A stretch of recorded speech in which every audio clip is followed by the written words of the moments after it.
आजकल कुछ दिनों से पक्षधर या अंधभक्त शब्द का कन्फ्यूजन मेरे दिमाग में चलता रहा है। इन दोनों शब्दों के तात्पर्य में समानता होकर भी उनमें एक अन्वेषक अभिवृत्ति सी ठहरी है।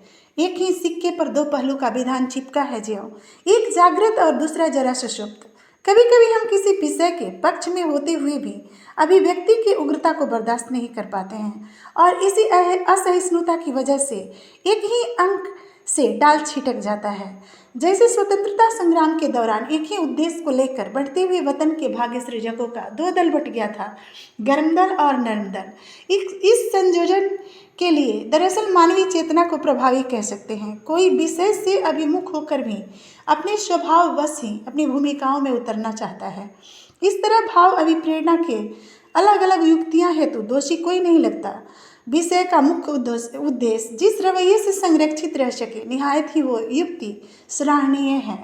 दोनों आत्मोत्साहियों के कार्य करने के तरीके में अंतर होता है बेशक, पर दोनों को अपनी अपनी दलीलों की विवेचनात्मकता संभालनी आती है। मेरे मन में इन दोनों शब्दों के लिए जो अंतर समझ आया उसे प्रस्तुत कर रही हूँ। थोड़ा जटिल संवाद है, पर सहज रखने की यदा कोशिश करूँगी। पक्षधर और अंधभक्त दोनों में एक खासा फर्क होता है। एक ही प्रयोजन पर होते हुए दोनों पक्ष में जागृत मनोभाव व विवेकशीलता का अंतर लगता है। अभिव्यक्तियों को प्रस्तुत करने की शैली का अंतर लगता है। एक पक्षधर जड़ बनकर काम करता है, जबकि दूसरा अंधभक्त प्रयोजन का संचरित शाख की तरह होता है।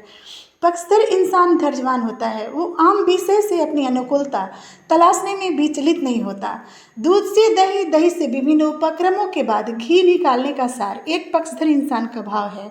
विचारधाराओं से उपयुक्त विचारों की प्रकाशित भावार्थ पृष्ठ पर उभारने के लिए विषय सार को घोलना, घोटना, पकाना, छानना एक पक्षधर की युक्ति में आता है। वो विपरीत पहलुओं को भी विनम्रता से आंकता है। स्थिति और परिस्थितियों का व्यग्र आवंटक एक पक्षधर नहीं होता। सौजन्य को सुलभता से पृष्ठ पर प्रस्तुत करना एक पक्षधर की नियत होती है। हालांकि वो भी अपने मुद्दे पर अडिग ही होता है, पर प्रायः कटुभाषिता उसके स्वाभाविक गुण नहीं होते। बेहद पर जरा तंज या छिटाकसी एक प्रावधान भी पक्षधर के तर्कस का शस्त्र होता है।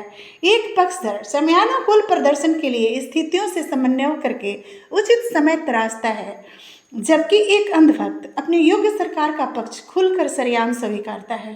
वो अपने प्रभावित चर्चे के दरमियान या अपने दल के प्रमुख के विरुद्ध काट्य शब्दों का प्रयोग या हस्तक्षेप कतई बर्दाश्त नहीं करता। वो लोहे का तोड़ लोहा होता है। अपने पक्ष के लिए, अपनी विचारधाराओं के लिए, अपनी सरकार के लिए वो पूर्ण निष्ठाप्रद होता है। वो अपने प्रेरक नेता को अपनी आस्था व विश्वास सदा समर्पित रखता है। एक अंधभक्त खुद के व्यक्तित्व को सरकार व उसकी पार्टी का पहचान बताना अपनी शान व गौरव समझता है। एक अंधभक्त अपनी पार्टी का सबसे प्रमुख हिस्सा होता है। मुमकिन ही नहीं कि कोई एक अंधभक्त के सामने उसकी सरकार को भला बुरा कहकर आसानी से निकल बढ़े। सवाल ही नहीं है। वाद विवाद का दायरा अक्सर चौक चौराहों पर यूं ही जटिल प्रकरण बनता देखा जाता है।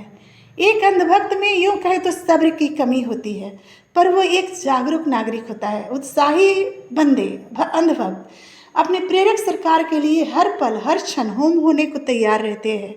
अपनी सरकार की तरफदारी में हर तरह की युक्तियां कर गुजरना एक अंधभक्त की निशानी है।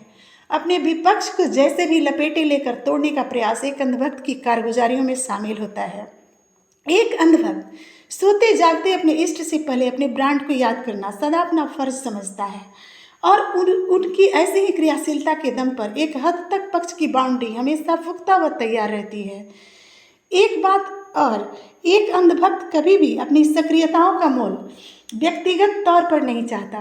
भाव से मिल गया मुनाफा तो अहोभाग्य, नहीं मिला तो सामाजिकता का उद्देश्य पालते हुए एक योगदाता के तौर पर उभरती छवि के लिए समय को धन्यवाद करना वो अपना सौभाग्य समझ मानता है। एक अंधभक्त अपनी युक्ति या मंतव्य के लिए हठी होता है। एक अंधभक्त में विषय हेतु लोच नहीं अपितु दृढ़ता होती है।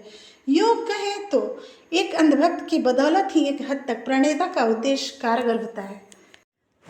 एक पक्षधर अप्रायोजित विषय के पक्ष का संज्ञाता होता है। वो अपनी विवेचनात्मकता प्रमाणित कसौटियों के साथ रखना उपयुक्त समझता है। एक पक्षधर सिर्फ आहट की तरफ नहीं भागता। अंधभक्त और पक्षधर, जिन्हें एक ही आग के दो संदर्भित भावार्थ, एक लपट और दूसरा ज्योति कह सकते हैं। एक अंधभक्त वक्त की आंधी से लापता हुए तथ्य का मूल्यांकन वक्त से पुनः वसूलने की हिम्मत रखते हैं।